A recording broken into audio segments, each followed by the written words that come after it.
Bapak Skara, ketemu lagi dengan YouTube channel Paskibra Sakura yang selalu memberikan dukungan atau motivasi bagi kalian semua.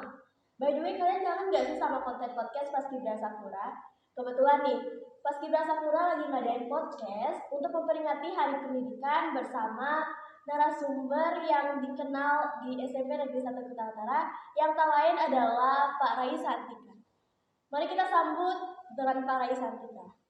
Halo Pak Rai. Halo, Apa kabar Pak? Kabar baik. Keseharian Bapak ngapain sih Pak? Keseharian Bapak selain kegiatan di sekolah yaitu mengajar, selain itu juga Bapak punya usaha di rumah yaitu usaha kecil-kecilan melihara burung yang bisa dijadikan sebuah suatu hobi yang disalurkan yang menghasilkan. Oh, berarti lumayan padat Pak ya? Ya, lumayan padat untuk kegiatan sehari-hari. Selain itu juga banyak hal yang yang sekarang perlu diikuti, khususnya dalam pendidikan itu kita sebagai guru mengikuti kegiatan seminar dan lain sebagainya. Berarti hobi Bapak cuma melihara burung itu aja Pak? Enggak, kalau hobi Bapak yang hobi itu memancing sebenarnya. Kalau burung itu mungkin itu hal kedua, kalau yang khususnya mancing. Ada yang bilang kalau orang mancing itu kan harus mempunyai kesabaran. Kita kan tidak tahu apa yang kita akan dapatkan. Itu makanya jadi seorang guru itu harus mempunyai kesabaran untuk menghadapi banyak siswa yang mungkin dengan karakter dan sikap yang berbeda.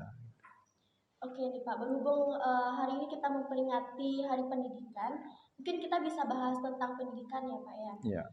Menurut Bapak, pendidikan itu apa sih Pak? Nah, kalau menurut Bapak, pendidikan itu adalah suatu dasar di mana kita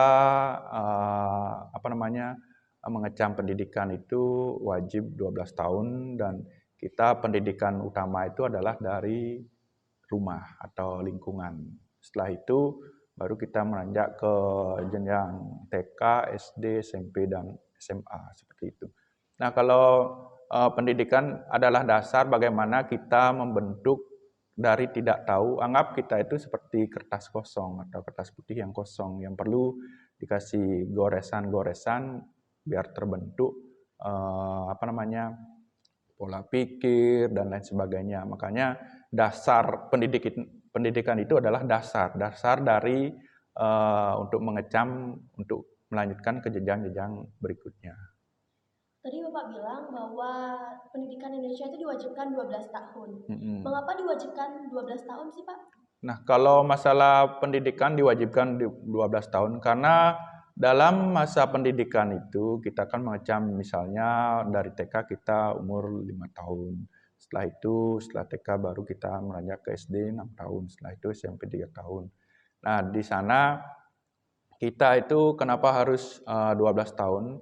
Karena dasar dari pendidikan ataupun tindak lanjut jenjang pendidikan itu tidak kita bisa melanjutkan tetapi diwajibkan 12 tahun karena mengecam pendidikan itu dalam jangka waktu 12 tahun dianggap sudah matang. Artinya dia sudah bisa berpikir bagaimana cara memilah yang mana yang baik dan mana yang buruk. Karena kalau dari nol, karena zaman sekarang kan itu banyak yang juga tidak dapat mengecam pendidikan. Karena mungkin masalah yang lainnya yang dapat menekan ataupun tidak bisa melanjutkan ke jenjang berikutnya. Tapi kalau bisa kita itu harus ya minimal lah 12 tahun kita mengecam pendidikan supaya tingkat berpikir kita lebih matang seperti itu.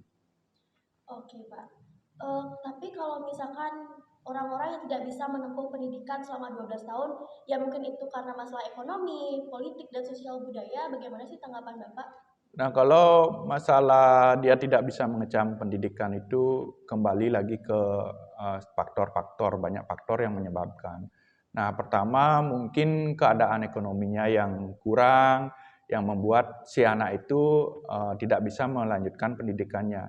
Karena zaman sekarang yang namanya pendidikan itu tidak harus di sekolah juga kan. Kita bisa pendidikan itu bisa kita dari luar, belajar dari misalnya melihat, kan banyak seperti itu. Tidak harus kita ngecam atau mengikuti pendidikan itu di sekolah seperti itu.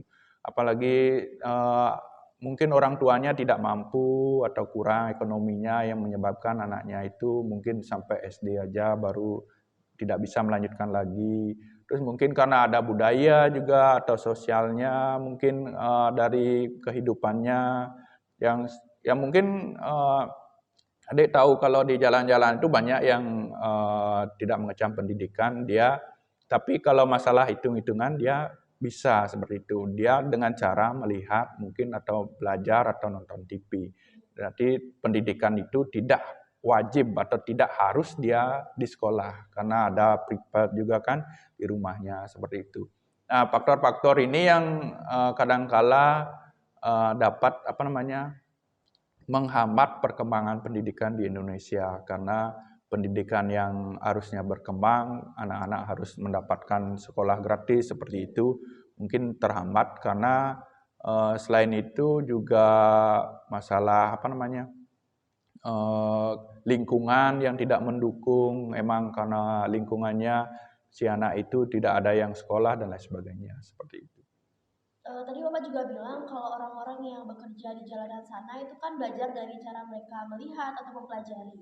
Berarti kita tuh boleh belajar di mana saja dan kapan saja gitu Pak ya? Ya, kalau masalah belajar, kita itu belajar dari kecil sampai tua pun kita masih belajar. Karena perkembangan zaman, terus kita melihat dari pola hidup, terus lingkungan seperti itu. Kita dari sana kita belajar melihat tidak harus kita menulis, tapi kita dengan pikiran kita, pola pikir kita yang kita lihat, oh ini yang tidak boleh dilakukan, ini boleh dilakukan, ini yang positif, ini yang negatif itu kan selalu ada. Jadi dengan cara kita melihat, belajar tidak harus di sekolah atau belajar lewat TV mungkin dengan cara seperti itu. Jadi kemajuan kita itu mungkin kalau dibandingkan anak-anak jalanan itu atau anak-anak yang di jalan, mungkin dia lebih pintar daripada yang sekolah karena kemauannya dia itu lebih tinggi daripada yang sekolah. Mungkin karena nasibnya saja atau faktor ekonomi seperti bilang tadi yang menyebabkan si anak itu tidak mendapatkan kesempatan. Padahal dari segi kemampuan dia cukup mampu untuk mengecam pendidikan, tapi ekonomi yang tidak memberikan dia ruang untuk mengikuti pendidikan di sekolah, tapi di luar dia bisa mengikuti seperti itu. Kalau misalkan nih Pak, semua orang itu mempunyai kemauan untuk meraih pendidikan sampai dia menjadi orang yang sukses, menurut Bapak Indonesia bakal maju nggak kalau misalkan ada orang seperti itu? Nah, kalau dengan kemajuan dunia pendidikan, terutama membangkitkan dalam negara kita Indonesia ini, jadi kalau misalnya dia dapat mengecam pendidikan dengan sangat baik, otomatis kan Indonesia bisa berkembang dengan orang-orang ataupun pemikiran-pemikiran yang mungkin lebih standar ke atas. Biar dalam proses karena zaman sekarang kan yang namanya teknologi juga sudah maju yang sangat berkembang pesat itu juga sangat mendorong atau memotivasi untuk berkembangnya pendidikan di Indonesia ini. Tapi kembali lagi kepada pemerintah yang bertanggung jawab tentang masalah pendidikan karena pendidikan ini cakupannya sangat luas karena itu juga sebagai dasar untuk berkembang untuk majunya negara kita ini. Bagaimana caranya pemerintah yang mempunyai wewenang untuk menindaklanjuti supaya pendidikan di Indonesia ini bisa lebih maju. Berarti apakah titik puncak kesuksesan Indonesia itu berasal dari pendidikan, Pak? Kalau titik puncaknya mungkin tidak pendidikan utamanya. Itu kan sebuah dasar atau sebagai landasan kita untuk memacu atau berkembangnya Indonesia ini. Nah, titik puncaknya itu kan kita kan banyak ada sosial budaya, ekonomi dan lain sebagainya itu yang mendukung dari semua aspek atau apa namanya dari sudut pandang yang berbeda mungkin dari negara-negara lain yang bisa kita lihat karena pendidikan itu penting sangat bahkan sangat penting tetapi pendidikan itu tidak harus apa namanya menjadi tolak ukur untuk kemajuan negara, tetapi itu sebuah dasar untuk menjadikan manusia yang lebih berguna lah atau lebih sempurna lah sedikit daripada yang lainnya. Karena kalau sudah ada mengecam pendidikan itu otomatis pola pikir akan berbeda seperti itu. Berarti pendidikan itu emang penting bagi seluruh rakyat Indonesia ya? Ya, kalau pendidikan itu sangat penting karena seperti Bapak bilang tadi, itu adalah dasarnya, dasar untuk membentuk suatu apa namanya karakter seseorang. Itu selain itu pendidikan juga merupakan dasar untuk melangkah kita atau anggap saja sebagai sebuah tangga. Kita kan mengecamnya dari TK, SD dan SMP seperti itu. Nah, itu landasan kita kalau kita punya landasan yang kuat, otomatis untuk maju atau untuk naik itu kita lebih percaya diri karena ada dasar yang kita punya. Kalau kita tidak mengecam pendidikan sama sekali, otomatis pola pikir kita ya sebatas apa yang kita lihat saja seperti itu. Dan banyak juga zaman sekarang yang anak-anak itu seperti ibu-ibu mungkin dia mengecam pendidikan kalau dulu dia paling sekolahnya sampai SD saja, tidak melanjutkan kembali. Terus dia belajar bahasa, ada bahasa Inggris dan lain sebagainya. Dia belajarnya otodidak dengan cara mendengarkan. Misalnya mendengarkan, terus tiap hari dia mendengarkan hal seperti itu, otomatis dia akan bisa dengan cara mendengarkan atau melihat apa sih artinya ini, apa sih artinya itu seperti itu. Menurut Bapak nih, kita nih sebagai murid, kenapa diwajibkan untuk sekolah jika kita bisa belajar secara otodidak? Nah, kalau yang namanya siswa itu udah otomatis itu adalah peserta didik kan. Iya. Nah, kalau misalnya belum dia seorang siswa, mungkin anak itu misalnya, kenapa dia wajib mengecam pendidikan, kenapa dia harus sekolah.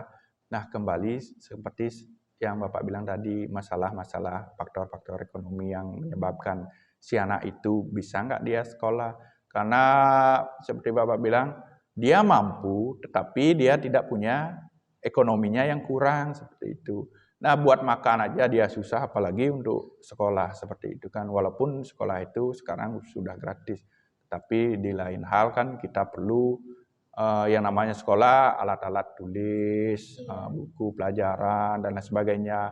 Kan kita perlu juga seperti itu. Makanya kalau dia sekolah misalnya dapat kesempatan, dia lebih tertata lah misalnya dalam proses pembelajaran, terus dia disiplinnya juga teratur karena di sekolah itu sudah ada aturan-aturan yang membentuk si anak itu harus berbuat seperti apa.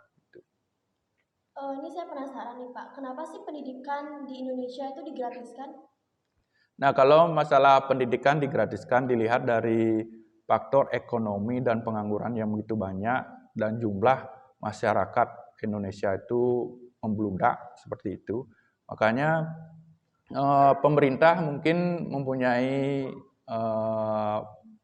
pemikiran bagaimana caranya memajukan Indonesia ini dengan dasar pendidikan. Makanya diwajibkanlah pendidikan itu 12 tahun dan digratiskan supaya karena dilihat dari faktor semuanya banyak rakyat Indonesia atau anak-anak kita yang sebagai penerus bangsa itu tidak dapat mengecam pendidikan, jadinya itulah mungkin konsep ataupun pola pikir pemerintahan untuk menggratiskan saja biar anak-anak yang harusnya mendapat mengecam pendidikan dia mendapat haknya untuk belajar seperti itu. Lalu apa yang ingin Bapak lihat dari kemajuan pendidikan Indonesia? Nah, untuk perkembangan pendidikan di Indonesia sekarang ini, kalau dilihat dari tahun ke tahun itu cukup berkembang, tetapi banyak hal yang perlu dikoreksi kan. Karena dunia pendidikan itu cakupannya luas, Iya. tidak aja kita belajar di sekolah, tidak seperti itu. Nah, kalau untuk kemajuannya, bagaimana cara kita mengolah ataupun mengikuti, melihat dari contoh-contoh yang negara lain mungkin. Karena di negara lain itu dia kalau yang namanya belajar ada jam-jam tertentunya. Misalnya jam sekian sampai jam sekian dia belajar, khusus belajar aja. Tidak ada istilah libur dan lain sebagainya. Libur pun dia belajar di rumah seperti itu. Kita kalau Indonesia kan beda. Kalau udah libur senang kan seperti itu, libur senang. Kita sebenarnya diliburkan itu kita belajar di rumah, tidak harus libur santai, tidak seperti itu. Kalau kita rakyat Indonesia kebanyakan libur itu dipakai hal-hal yang misalnya bersama keluarga, liburan dan sebagainya.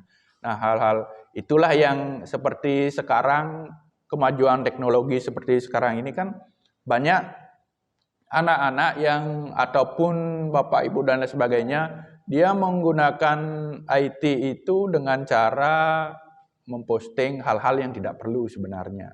Contohnya misalnya buat foto makanan di posting itu kan itu sebenarnya kita kan tidak kelihatan bayar seperti itu. Kita kan pakai kuota seperti itu. Makanya banyak hal-hal yang tidak penting yang harusnya kita buat sesuatu yang menghasilkan seperti misalnya buat konten dan lain sebagainya.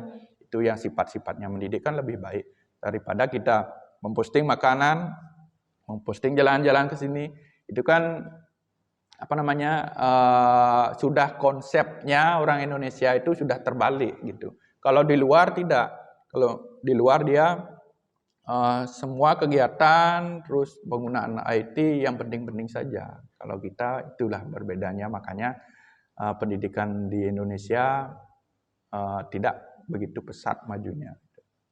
Tapi mengapa pendidikan atau siswa-siswa di Indonesia itu lebih suka libur daripada belajar, sedangkan di luar sana tuh mereka tuh lebih suka membaca. Mereka makan aja bisa sambil baca. Ya, itu dah yang namanya orang Indonesia, kita sendiri. Kita itu pemikiran kita dengan orang luar itu cukup berbeda. Nah, kita budaya literasi atau membaca kita itu kurang karena kita kebanyakan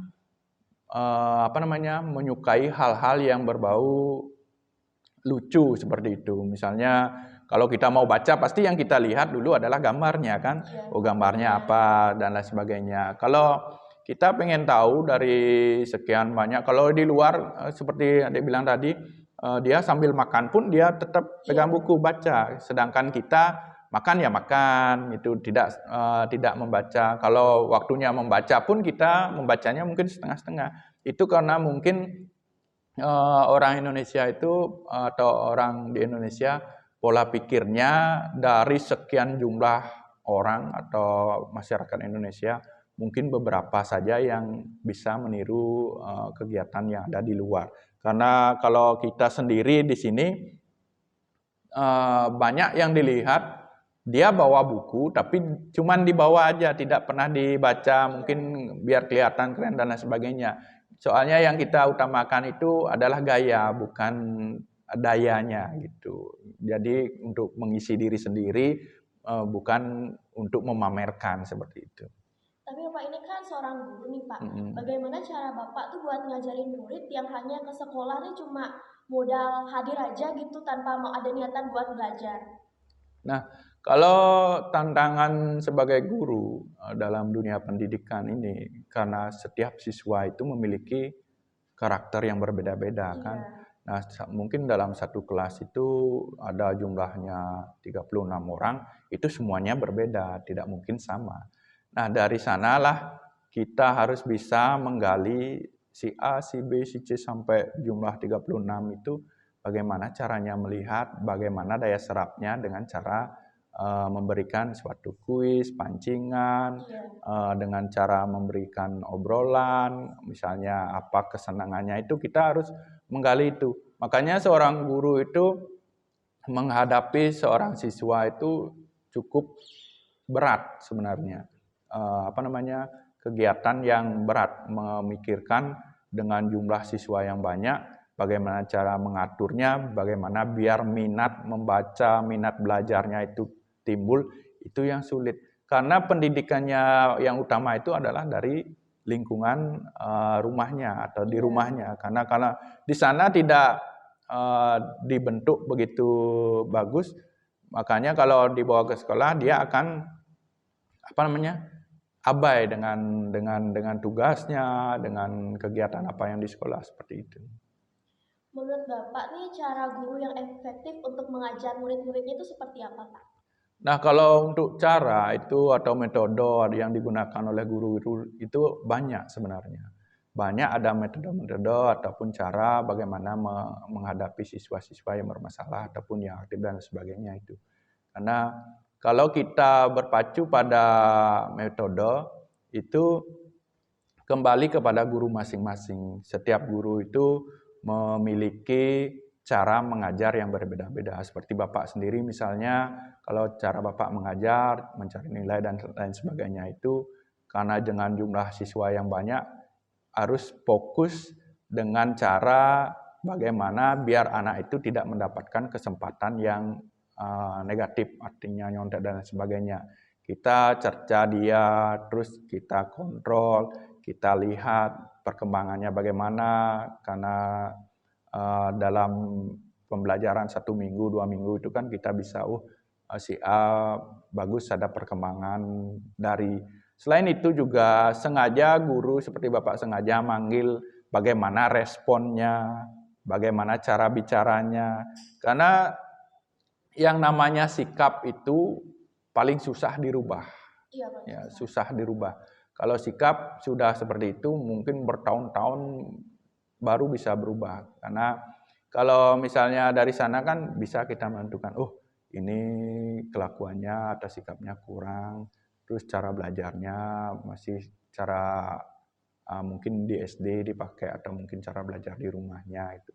Dari sana kita harus tahu satu persatu karakter siswa, terus ada kesenangan siswa di bidang apa, biar kita tidak mengajarkan itu satu saja, satu cara. Banyak cara yang kita akan berikan ataupun kita pakai untuk mendapatkan karakter anak ini seperti apa di dalam pembelajaran seperti itu.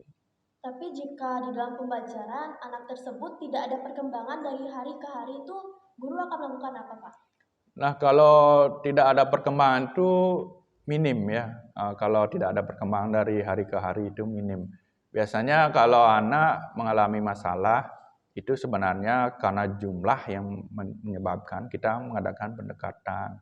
Ya seperti kita lihat cara belajarnya bagaimana, kita dekati apa sih keluhannya, apa sih masalahnya dalam proses pembelajaran itu, kenapa dia bisa nilainya kurang atau mungkin tidak serak dengan pelajarannya, apanya di mananya yang perlu dikoreksi. Makanya dalam kurikulum itu ada yang namanya penilaian teman antar teman, penilaian guru, penilaian siswa seperti itu. Makanya dari sana kan kelihatan dia bagaimana sih anak itu dalam proses perkembangan atau proses pembelajaran itu, biar anak itu ya lebih mampulah, biar dia tidak matok pada di situ saja, terus tidak ada perkembangan dari hari ke hari itu. Tapi kalau selama ini, selama Bapak mengajar di Sakura ini, banyak hal yang Bapak temui dari karakter siswa dan lain sebagainya. Tapi kalau perkembangan itu pasti ada. Tidak mungkin dia tidak berkembang dari satu semester itu. Kalau misalkan murid tersebut tidak ahli dalam pembelajaran yang mungkin Bapak ajarkan, apakah Bapak itu akan memaksa dia agar dia mengerti apa yang Bapak jelaskan? Kalau memaksa tidak, tapi dia mau diwajibkan. Karena dipaksa dengan diwajibkan itu berbeda.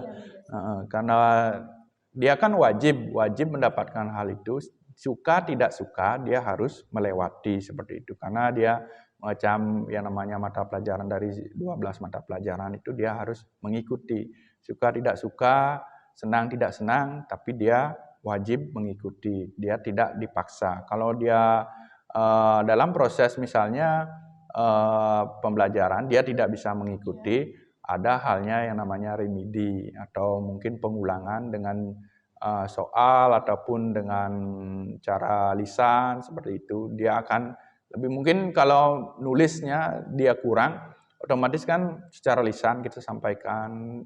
Kayak ada yang kelas berapa, kelas 3 kayaknya, kelas 9. Dia ulangan tidak ikut, tapi kita dekati apa masalahnya, terus kita berikan pertanyaan, ya anggaplah dia yang bisa mencakup KKM, biar dia tidak nilainya di bawah KKM, seperti itu. Tapi kalau misalkan murid ini tidak suka dengan mata pelajaran yang Bapak sampaikan, apakah Bapak akan terus mengajar atau ya udah biarin aja dia kayak gitu? Kalau dia masalah suka tidak suka, itu kembali kepada anaknya kan. Iya. Tapi kita sebagai guru tetap mengajarkan, walaupun dia terlewati, harusnya si anak itu pasti kalau dia punya kesadaran bahwa dia itu adalah seorang siswa atau peserta didik, pasti dia punya rasa malu dengan perbandingan temannya. Oh, kok nilai saya jelek. Itu kembali kepada karakter siswanya, karena karakter siswa itu terbentuk dari pendidikan di rumahnya, bagaimana sih sebenarnya dia.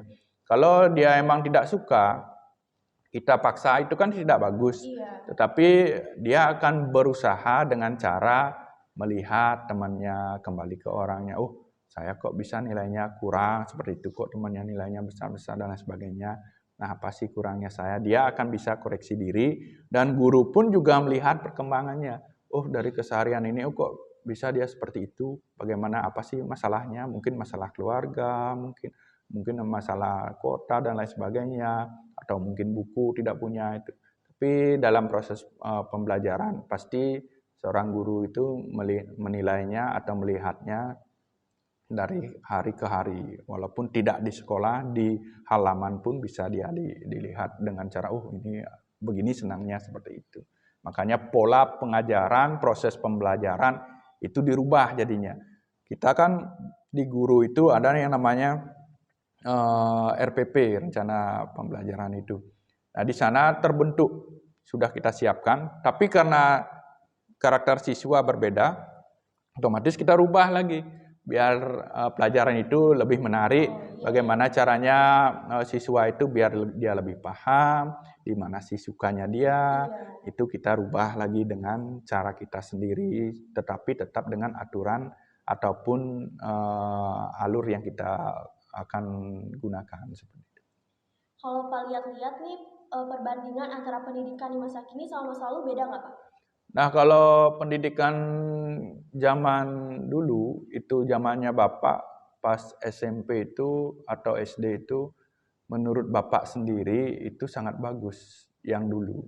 Mengapa Pak? Karena dulu itu kita kalau tidak bisa, misalnya pelajaran apa kita tidak bisa, kita dituntut misalnya pas pulang, kita dikasih pertanyaan, siapa yang nggak bisa jawab pulangnya paling belakangan. Jadinya dia termotivasi kan. Oh, teman-temannya udah pulang duluan, dia aja masih di sekolah sendiri itu misalnya, karena tidak bisa jawab pertanyaan. Besoknya pasti dia akan berpikir dan belajar. Biar saya tidak ketinggalan seperti itu. Dan zaman dulu itu pendidikannya keras, tetapi mendidik seperti itu. Nah, anggap keras dalam artian kita dipukul dan lain sebagainya, tapi itu pendidikan menurut Bapak. Dari sana kita jadinya bisa. Kalau zaman sekarang kan berbeda. Zaman sekarang itu anak-anak lebih manja. Padahal dalam kurikulum itu peserta didik itu dituntut belajar mandiri. Kalau dia tidak tahu baru dia bertanya kepada gurunya. Tapi anak-anak literasinya kurang, dia belajar sendiri, dia tidak paham, apalagi dia seperti dibilang tadi tidak suka dengan pelajarannya, otomatis kan untuk dia belajar itu susah jadinya. Makanya pendidik sekarang itu dia maju tapi mundur seperti itu. Dibilang maju tapi mundur. Kurikulum tetap berubah, berkembang. Tapi anak-anak itu dalam proses pembelajaran atau mengikuti kurikulum itu tidak begitu mulus karena dengan kita harus tahu sebenarnya karakter-karakter semua siswa itu karena dalam proses pembelajaran itu memerlukan waktu yang begitu lama untuk membentuk siswa itu menjadi seorang siswa yang lebih dan lebih seperti itu. Tadi Bapak bilang mengenai soal kurikulum akan terus berubah-ubah. Mengapa kurikulum Indonesia itu terus berubah-ubah, Pak? Nah, dari kurikulum itu sebenarnya perkembangan dilihat dari kemampuan siswa atau kemampuan dari dunia pendidikan di Indonesia ini. Apa sih yang perlu dikoreksi? Mungkin dalam kurikulum yang pertama yang kita gunakan KTSP gitu misalnya dititik beratkan kepada siswa gitu misalnya. Jadi di sana bagaimana caranya biar pendidikan itu biar mengena kepada siswa itu supaya siswa itu lebih gampang, terus siswa itu lebih paham, terus terbentuk. Setelah itu kan dikoreksi. Oh ternyata dalam kurikulum ini ada yang kurangnya, makanya setiap tahun atau perkembangan pasti ada kurikulum yang diperbaharui, tapi tidak terlepas dari pakem-pakem pendidikan, misalnya ada membaca, menulis, menyimak, itu tidak lepas. Itu tetap dia dipakai karena itu dasarnya. Terus cuman dirubah mungkin dari indikator itu dirubah. Yang dulunya sekarang kan yang namanya seperti lambang Pancasila pertama itu kan ketuhanan. Kita ke Tuhan dulu baru ke manusiaan setelah itu. Nah, itu dari sanalah terbentuk kurikulum. Mungkin yang baru-baru sekarang ini Bapak dengar ada kurikulum baru lagi, itu kurikulum merdeka, artinya mandiri. Jadi di sana belum Bapak sempat baca semuanya, apa sih isinya, bagaimana sih ke depannya, bagaimana proses pembelajarannya. Karena dilihat dari perkembangan peserta didik itu kan kita tidak bisa mematok harus seperti ini, tidak bisa seperti itu. Berarti kurikulum itu dijadikan patokan ya Pak dalam melaksanakan sebuah pendidikan? Enggak, kurikulum itu anggap seperti kita punya kendaraan SIM lah, seperti SIM lah. Itu wajib kita punya seperti itu. Nah, kurikulum itu artinya dia sebagai acuan pembentukan dalam proses pembelajaran pendidikan khususnya di sekolah itu bagaimana sih menghadapi seorang siswa atau bagaimana sih caranya biar pendidikan itu bisa berkembang dengan merubah ataupun memperbaharui kurikulum yang sudah ada seperti itu. Kalau saya boleh tahu nih, Bapak ini tipe pelajar seorang yang kayak gimana sih Pak? Saat bersekolah dulu, mungkin gak mau kalah atau anak ngambis? Oh, kalau dulu Bapak pas SMP ya, karena SMP itu kan sudah pikiran kita sudah agak lebih dewasa. Nah di sana Bapak itu tipe orang yang kalau dibilang aktif tidak begitu aktif, tapi kalau dibilang malas tidak malas.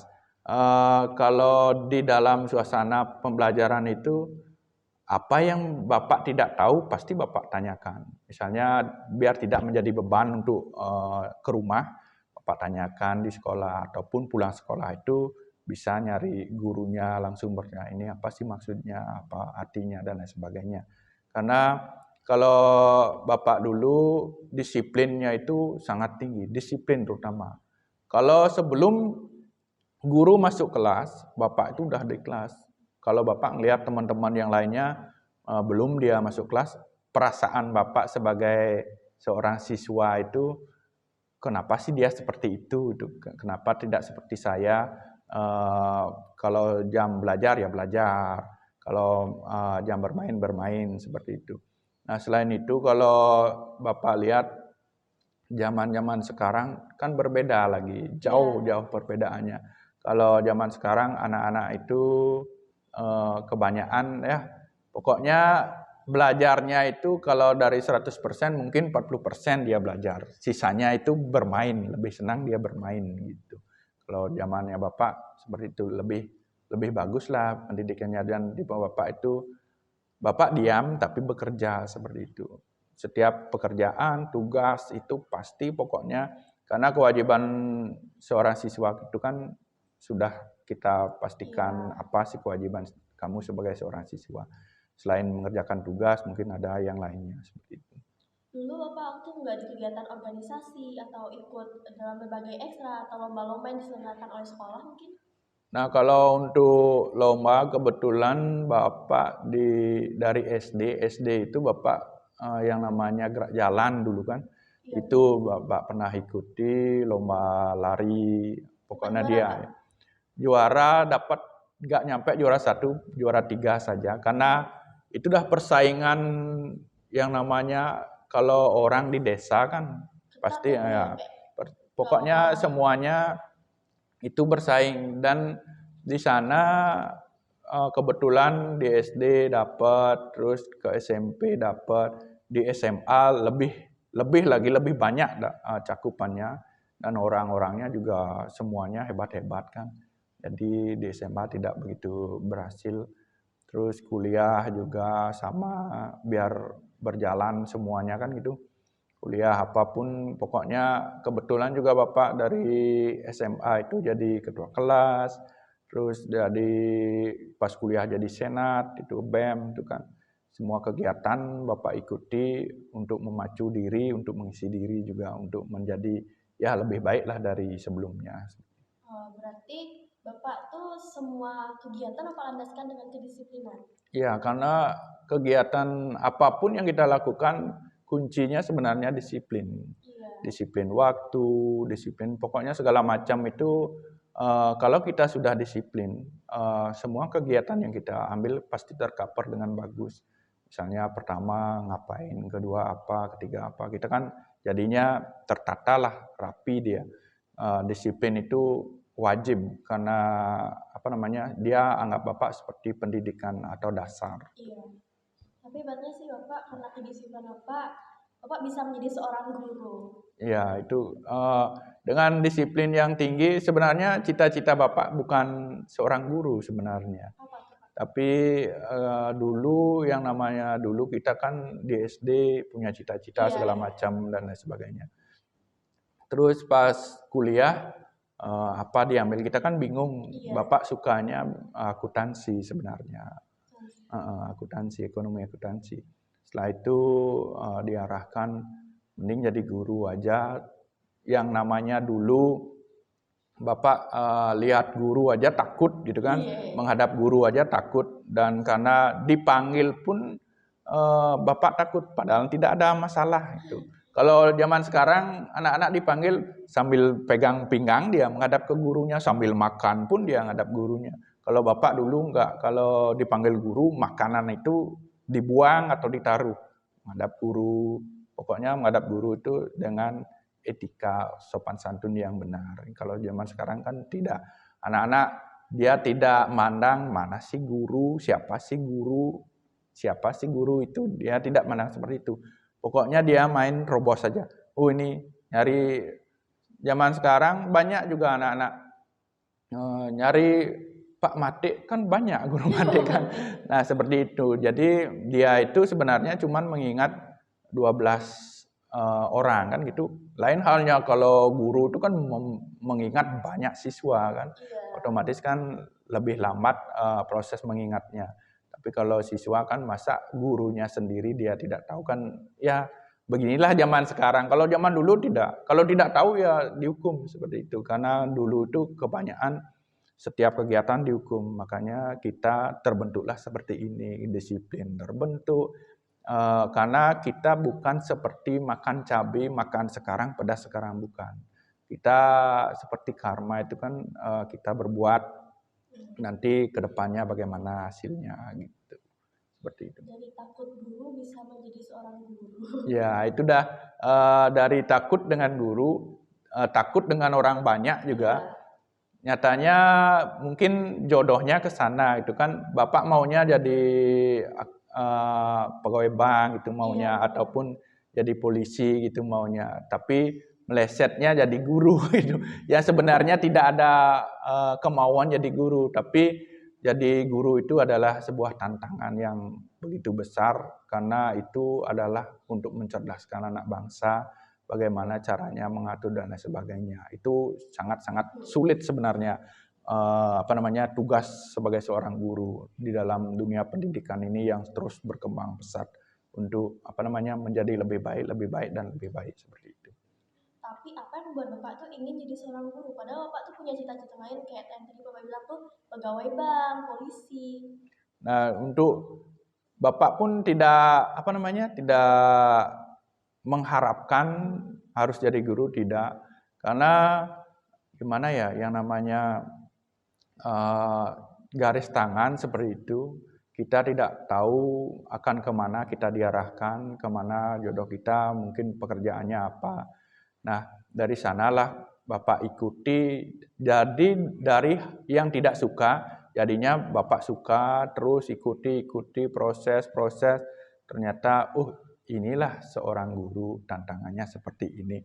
Jadi, kalau kita sudah berhadapan dengan seorang siswa atau banyak siswa, itu membangkitkan jiwa Bapak sendiri, saya seorang guru, saya harus jadi panutan untuk siswa-siswa, memberikan contoh. Terus pokoknya kalau sudah ketemu dengan siswa, itu semangatnya berbeda daripada diam di rumah dan lain sebagainya. Seperti corona ini, COVID ini, kita online itu Bapak malas sebenarnya, lebih malas. Lebih baik Bapak ketemu dengan siswa, karena dari ketemu dengan siswa, banyak suara, mungkin banyak masukan, banyak karakter, itu yang membuat pikiran kita itu jadinya berkembang. Kalau kita dari rumah aja tidak lihat anaknya, terus online, ngobrol jarang dan lain sebagainya, itu membuat kaku jadinya. Yang harusnya kita bisa selangkah lebih maju, jadinya mundur seperti itu. Kalau misalkan nih Pak, sekarang masih daring, menurut Bapak itu pendidikan di Indonesia tuh bakal maju atau bakal stuck di sana aja? Kalau masih daring, pendidikan itu kalau menurut Bapak tetap akan seperti itu. Karena prosesnya, karena anak itu tidak bisa begitu diambilkan makanan langsung makan sendiri, tidak bisa. Dia harus diajari cara makannya, yang mana diambil duluan dan lain sebagainya. Kalau daring seperti ini, pendidikan mungkin tidak akan bisa maju. Tergantung juga yang mengikuti, karena sekarang kan masalah jaringan, itu kendala teknisnya, dan kendala-kendala dari ekonomi yang menyebabkan anak itu tidak bisa belajar begitu plong. Dan mungkin tipe belajarnya, dia biasa belajar dengan temannya atau mungkin melihat guru secara langsung, itu kan artinya merubah anak itu dari biasanya dia mungkin ranking terus bisa mundur karena posisi daring gitu. Iya. Jadi di masa daring, masa pandemi kayak gini nih, guru tuh dituntut untuk mengerti teknologi ya Pak ya, untuk bisa mengajar muridnya mungkin. Ya, kalau untuk paham IT itu sebenarnya guru semuanya wajib itu tahu IT dan bisa mengendalikannya. Sudah sekarang kembali kepada masing-masing, karena proses yang namanya guru itu dia tidak belajar, kan seharusnya dia kalau tatap muka kan langsung dia bisa menjelaskan apa masalahnya. Kalau posisi daring, kita menggunakan IT, apa yang kita jelaskan, anak itu ngerti apa tidak gitu. Kembali kepada anaknya, ada yang mengerti, ada yang tidak mengerti. Jadi kalau dia mau bertanya, dia juga malas dan lain sebagainya. Kalau kita tatap muka itu kan secara langsung dia tidak tahu bertanya, kita langsung menjawab dan memberikan penjelasan. Itu lebih bagus daripada daring seperti itu. Anak-anak malasnya mungkin meningkat. Mungkin adik bisa merasakan kalau daring itu kemampuan atau keinginan belajar kita lebih menurun daripada tatap muka seperti itu. Itu juga nggak ada teman belajar. Iya, teman belajar juga tidak ada. solusi yang dalam permasalahan di pembelajaran itu juga kita tidak begitu tahu dan lain sebagainya gitu.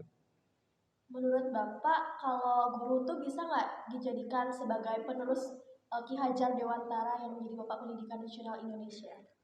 Nah, kalau guru itu sebenarnya dasarnya dia untuk mencerdaskan anak bangsa atau siswanya kan. Kalau Ki Hajar Dewantara itu kan dia pendiri dunia pendidikan atau wadah sebagai wadah dalam dunia pendidikan atau membentuk suatu lembaga dan lain sebagainya. Kalau guru itu untuk mencerdaskan anak bangsa itu tantangannya cukup berat untuk biar bisa anak-anak itu terbentuklah menjadi seorang manusia lah dari kegiatan-kegiatan yang dilakukan. Karena kalau salah kita mendidik otomatis perilakunya akan salah. Itu karena makanya beban dari seorang guru itu sangatlah berat. Dilihat santai-santai saja tapi pemikirannya memikirkan dengan banyak siswa itu sangat berat. Oh si A begini, si B begini. Itu jadinya setiap kegiatan pembelajaran guru itu pasti belajar dulu sebelum dia menghadapi siswa yang mempunyai pola pikir atau karakter yang berbeda-beda seperti itu. Makanya Ki Hajar Dewantara itu sebagai contoh lah atau wadah pendiri tentang pendidikan. Lalu apa sih yang ada di benak Bapak kalau mendengar kata Ki Hajar Dewantara? Nah, kalau mendengar kata Ki Hajar Dewantara itu sebagai panutan lah, pandangan untuk bagaimana sih dunia pendidikan itu, apa sih perlu yang diperbaiki, bagaimana sikap-sikap yang bisa kita ambil, yang kita bisa tiru sebagai contoh untuk dasar biar kita itu menjadi guru yang yang lebih bijaksana lah, mengerti keadaan dan lain sebagainya seperti itu ya.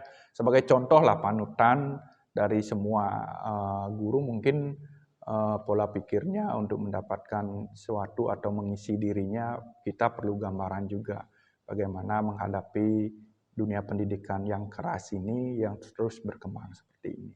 Jadi bisa disimpulkan tuh bahwa pendidikan yang unggul berasal dari kerjasama antara siswa dan muridnya, Pak ya? Ya, pendidikan yang unggul untuk membentuk suatu pendidikan atau membentuk pendidikan biar maju itu terbentuklah dari kerjasama siswa.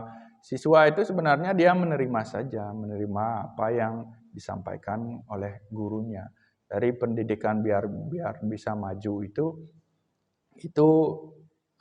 kembali kepada pribadi masing-masing siswanya untuk bisa berkembang. Karena nasib kita tidak tahu. Dia di SMP malas, nilainya jelek dan lain sebagainya. Pas dia kuliah legit, karena proses yang dia alami itu mungkin di SMP kurang, di SMA kurang, mungkin kuliah baru dia bisa dengan cara belajar kuliah itu kan berbeda. Kita tidak menggunakan seragam kan. Terus belajarnya mungkin dari jam 7 sampai jam 9 dan lain sebagainya. Jadi kan proses pembelajaran. Kalau kita di sekolah kan wajib seragam, wajib dan lain sebagainya. Mungkin kita diatur dari di sanalah kita akan terbentuk. Tapi mengapa jika kita disuruh menaati peraturan, kita udah menaati peraturan, sedangkan di luar negeri sana tuh banyak orang yang tidak menaati peraturan, tapi pendidikannya itu terus maju. Sedangkan di Indonesia peraturan sudah kita taati, tetapi pendidikan belum juga maju. Nah, itu kembali kepada karakter orangnya kan. Kalau pendidikan itu biar maju, kita punya aturannya itu artinya sebuah yang membuat kita itu biar melakukan sesuatu itu tertata seperti itu, biar benar seperti itu. Tapi kalau di luar negeri kan dia proses belajarnya itu seperti tadi, minatnya yang kurang. Kalau di Indonesia minat untuk belajarnya itu yang kurang. Kalau di luar kan minat belajarnya yang tinggi. Jadi segala sesuatu walaupun dia tidak diatur, tapi dia tetap uh, mempunyai prinsip untuk menyelesaikan suatu tugasnya. Dan kalau dilihat di luar itu kan tidak semua orang, ada juga aturan tidak boleh pakai motor, berjalan dia semua. Kalau kita di sini sekolah kita 2 meter dari rumah pakai sepeda motor kan. Nah, itu berbedanya kita kan. Kita kan yang harusnya bisa sehat dengan jalan walaupun kita tidak rasakan pada saat itu, tapi kita sudah malasnya sudah luar biasa. Apalagi zaman sekarang ada yang namanya Gojek dan lain sebagainya. Kita jadinya malas keluar dan lain sebagainya itu. Oke Pak, mungkin sebelum kita mengakhiri perbincangan kali ini, Bapak punya motivasi atau dukungan buat para siswa di luar sana yang ingin Bapak sampaikan mungkin? Nah, untuk dalam dunia pendidikan khususnya, jadi anak-anak yang namanya penerus bangsa itu ya wajiblah kita mengecam pendidikan dan tahulah apa itu dasar dalam dunia pendidikan, bagaimana caranya menghadapi suatu hal yang akan terus berkembang, maju, terus kita mengikuti harus bisa memilah yang mana yang positif, yang mana yang negatif. Kita pilih biar tidak semena-mena kita melakukan hal yang dapat menjelekkan diri kita sendiri. Terus kita itu belajar terus belajar karena tidak ada hari tanpa belajar. Di semua kegiatan apa yang kita dapatkan di sekolah, di rumah, di lingkungan kita olah, kita pilah dan kita ambil yang positif-positifnya, jangan ambil yang negatif-negatifnya. Jadi dengan seperti itu pasti pendidikan di Indonesia akan lebih maju dengan membudayakan budaya literasi membaca, dengan misalnya melihat perkembangan dari negara lain, bagaimana proses belajarnya, pasti otomatis dunia pendidikan di Indonesia ini akan bisa berkembang dan lebih maju untuk menghadapi era-era yang globalisasi yang ada perubahan-perubahan terus seperti itu. Ya, nah itu dia nih pesan dari Pak Rai Santika yang mungkin Sobat Paskara bisa cermati dan bisa kalian jadi patokan untuk menjalani pendidikan di masa era globalisasi seperti ini. Nggak terasa ya Pak ya, kita udah berbincang cukup lama. Semoga di lain kesempatan mungkin kalau ada waktu kita bisa berbincang lebih lama lagi. Ya, terima kasih. Mungkin hal-hal seperti ini perlu menjadi agenda bagi kita supaya dapat memajukan tidak halnya dalam sharing dan lain sebagainya. Mungkin ini akan menjadi suatu bahan ataupun menjadi dasar pemikiran ataupun menjadi sebuah tontonan yang menarik yang dapat mengembangkan atau membangkitkan dari semua kreativitas ataupun dunia-dunia yang berkaitan dengan pendidikan. Tidak lupa juga saya sampaikan terima kasih kepada Bapak karena sudah hadir dalam podcast kali ini. Sebuah kehormatan dan kebanggaan bagi kami Paskibra Sakura bisa mengundang Bapak untuk hadir dalam podcast kali ini. Ya, terima kasih. Oh iya, untuk Sobat Paskara yang belum nonton podcast tentang insecure dalam rangka memperingati Hari Kartini, bisa banget untuk nonton podcastnya karena di sana juga dijelaskan tentang apa aja sih peran wanita dalam era pandemi seperti ini. Terus juga di sana juga terdapat banyak motivasi. Nah, karena hari ini perbincangannya sudah selesai atau sudah cukup, akhir kata kami sampaikan terima kasih dan jangan lupa juga Sobat Paskara untuk like, comment, share, and subscribe karena dukungan dari kalian sangat membantu kita dan agar kita juga lebih semangat untuk melakukan podcast selanjutnya. Sampai jumpa!